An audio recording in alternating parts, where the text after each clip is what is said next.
Hey, it's Jamie, and today we're rehashing 1 Samuel 8 to 10.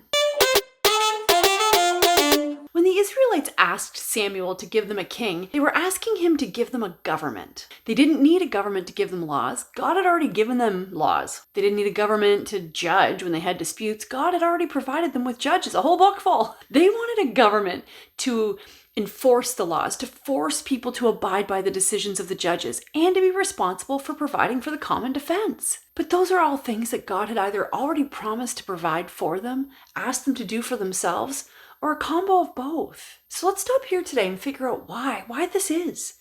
The Israelites' desire for a king and their perceived need for a government, it all stems from their unwillingness to fully trust in the Lord, to depend on Him, or more importantly, to follow His commands. Samuel tried to warn the Israelites that the government they were asking for was going to be composed of the exact sort of people that were the reasoning behind why they thought they needed the government in the first place. We need to remember that the more power we give the government, the more likely that those who make the government work will reject the Lord.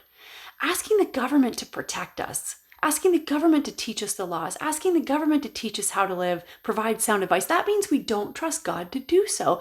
And therein lies the Israelites' problem and ours. The left, the right, it all seemed to start right here in the Bible with the silent declaration of a lack of faith in our Creator. And yet, even so, the Lord has allowed a government to rule over us all this time, just as He gave the Israelites a king in Samuel. And to this day, we're gulping down the harsh medicine that the Israelites demanded. Once you give people power, they're very reluctant to give it back. And there's a reason why they say that there's a difference between church and state. And it's very tough sometimes for us to go, okay, well, the government says this, but the Bible says this. Or the government says abortion's okay, but the Bible says, it's murder. And read the Bible, follow Him first. It's the only advice I can give. Tomorrow we're diving into 1 Samuel 11 to 13 if you want to read ahead. I hope you have a blessed day. Please comment if you got something different from today's chapters.